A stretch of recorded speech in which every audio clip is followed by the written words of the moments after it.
जय Hind defence lovers. आज की टॉप हेडलाइंस कुछ इस प्रकार हैं। ऑपरेशन सिंदूर 2.0 होगा पहले से ज़्यादा घातक। स्कॉर्पियन क्लास सबमरीन्स की डील हो सकती है स्क्रैप। फ्रांस को भी चाहिए भारतीय सेना वाले हथियार। पाकिस्तान के हालात की जानकारी के लिए पाकिस्तान की मीडिया को लेना पड़ रहा है इंडियन मीडिया का सहारा। और अफगान फोर्सेस ने दी कराची को कैप्चर करने की धमकी।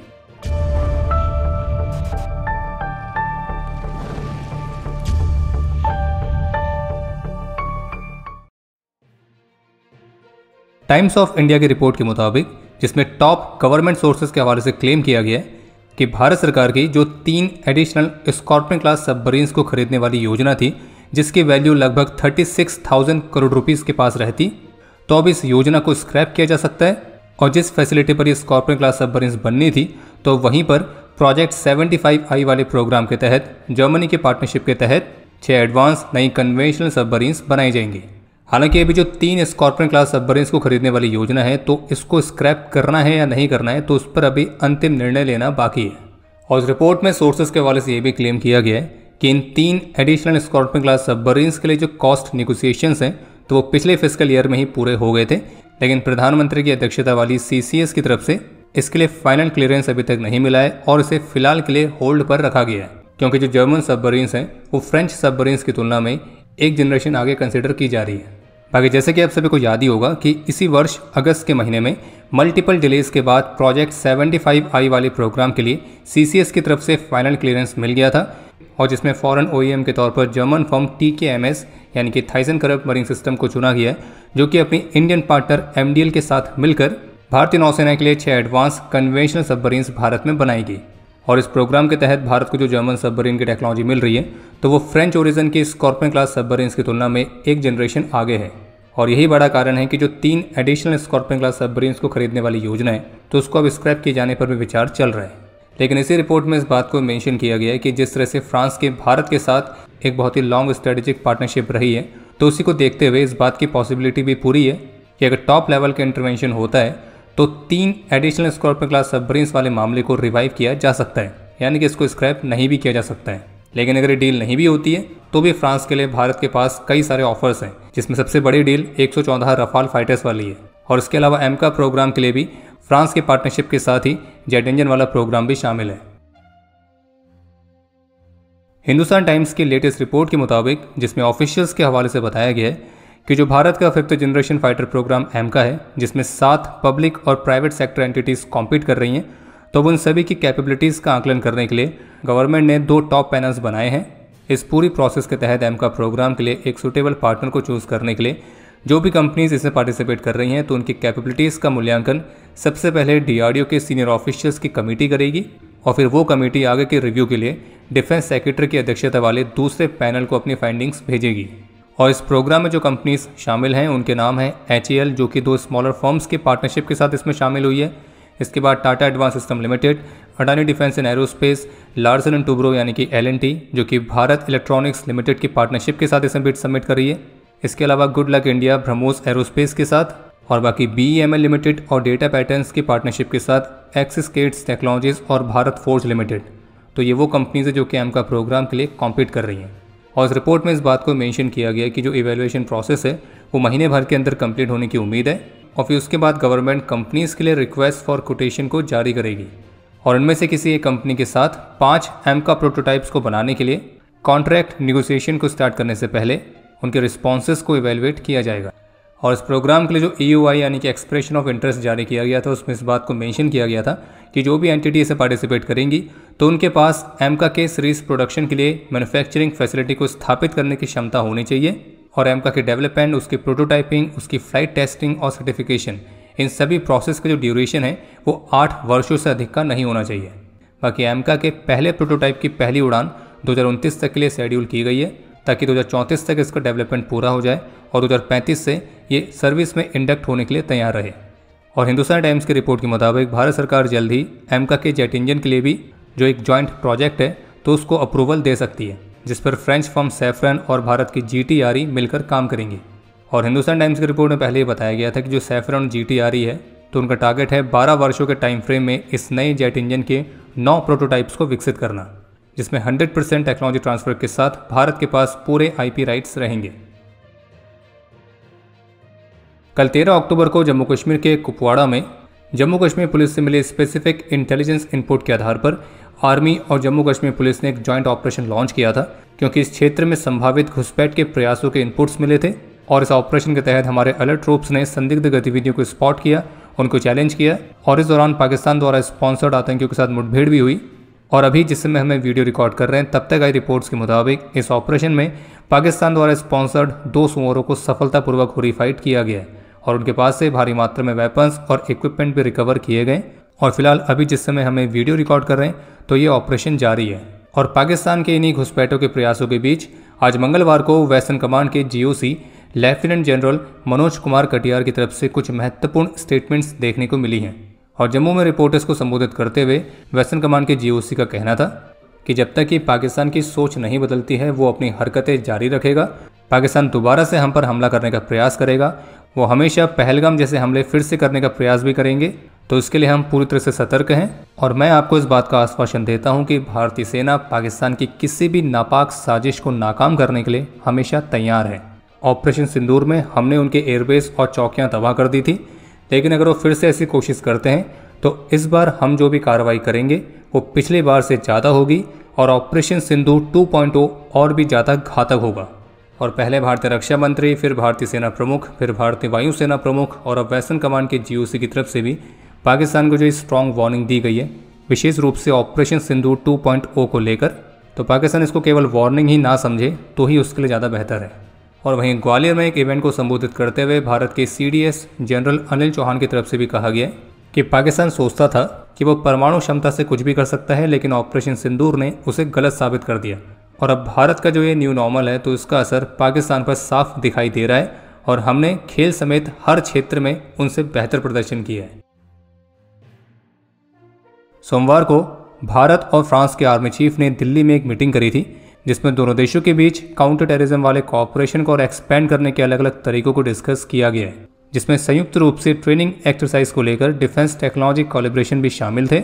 और इसी मीटिंग को लेकर इकोनॉमिक टाइम्स की तरफ से एक रिपोर्ट जारी की गई है, जिसमें इस बात को मेंशन किया गया कि इस मीटिंग में फ्रेंच आर्मी चीफ ने भारत के लॉन्ग रेंज के वेपन्स, लॉइटरिंग म्यूनिशंस और काउंटर ड्रोन सिस्टम्स में अपना इंटरेस्ट दिखाया है, खास करके ऑपरेशन सिंदूर में इनकी जबरदस्त परफॉर्मेंस को देखने के बाद।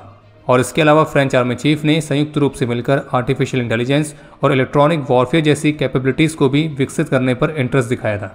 और जिस तरह से फ्रांस भारत के वेपन्स पर इंटरेस्ट ले रहा है, तो ये तो तय है कि जो ऑपरेशन सिंदूर है वो भारत के स्वदेशी हथियारों के लिए एक बड़ी सेल्स पिच की तरह साबित हुआ है, क्योंकि केवल फ्रांस ही नहीं बल्कि और भी कई देश हैं जो कि ऑपरेशन सिंदूर के बाद भारत के अलग अलग स्वदेशी सिस्टम्स में इंटरेस्ट लेते हुए दिखे हैं।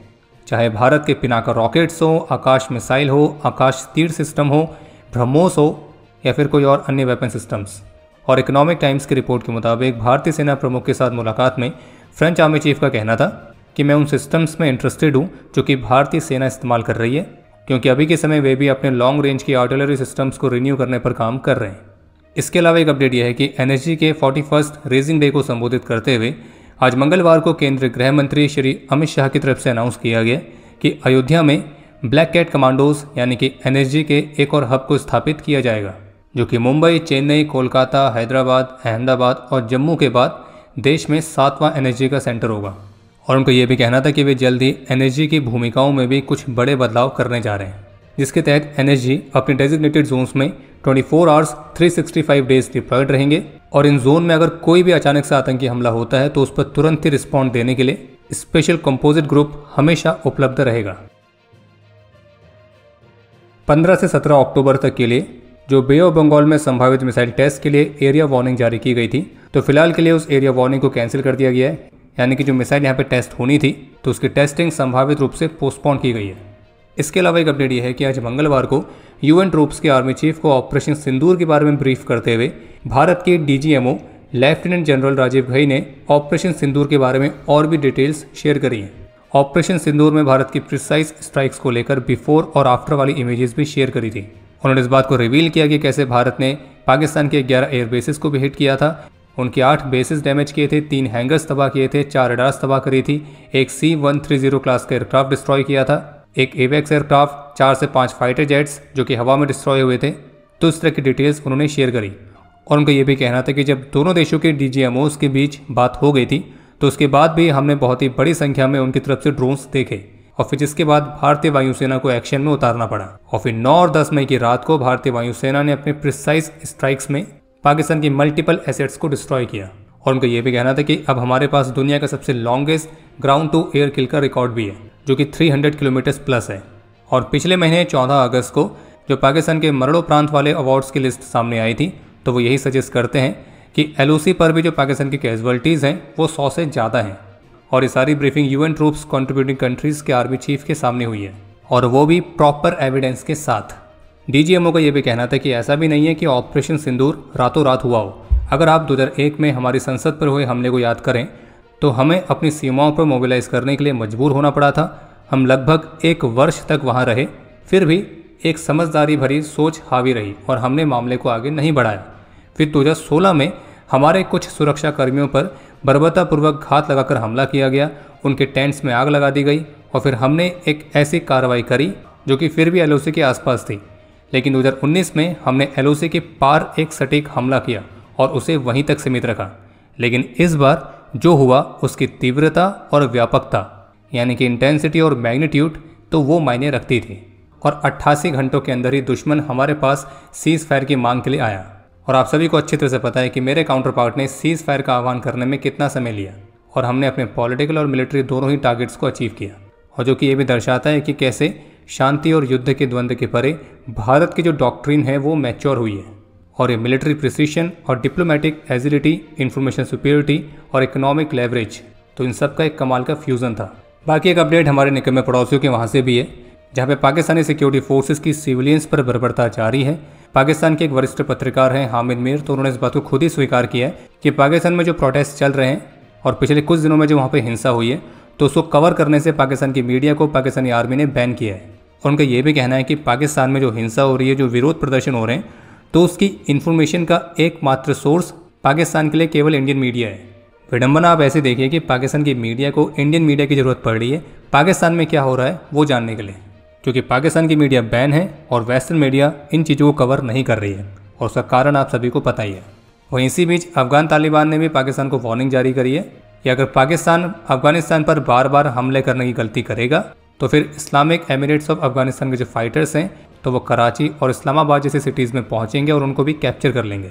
और वैसे भी हाल ही में अफगान फोर्सेस ने जो पाकिस्तानी ट्रूप्स को कैप्चर किया था, तो उनकी पैंट उतारकर, उनकी शर्ट उतारकर चौकों पर लटकाई हैं। यानी कि ऐसा होने के बाद शायद पाकिस्तान को 1971 की पैंट रिमूविंग सेरेमनी फिर से याद आ गई होगी। इसी बीच एक पाकिस्तानी सोल्जर की भी वीडियो वायरल हो रही है, जो कि एक क्लेम करते हुए दिख रहा है कि कैसे पाकिस्तान के फोर्सेस अपने ही मुस्लिम सिटीजन्स के खिलाफ बिना किसी कारण के अत्याचार करने में लगे हुए हैं। और इस पाकिस्तानी सोल्जर ने अपने आर्मी चीफ आसिम मुनीर को एक वीडियो संदेश भेजा है, और उसका ये भी कहना है कि ऐसे जघन्य अपराध करना बंद करो, क्योंकि जल्द ही जवाबदेही मांगी जाएगी और तुम्हें अपने पापों का जवाब देना होगा।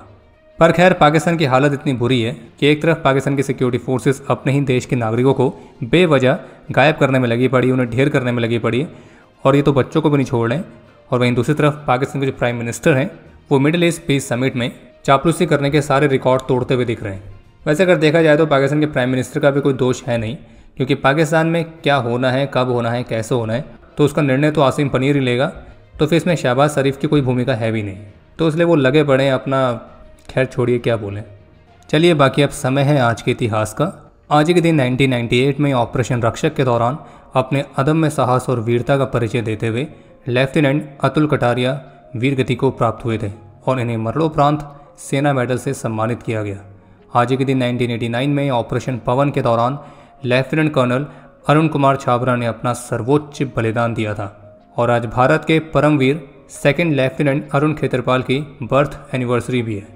और आपके लिए आज का प्रश्न है कि second lieutenant Arun Khetarpal army की किस रेजिमेंट से थे। और अब समय है आज के टॉप 3 कमेंट्स का, जो ये रहे आपकी स्क्रीन पर।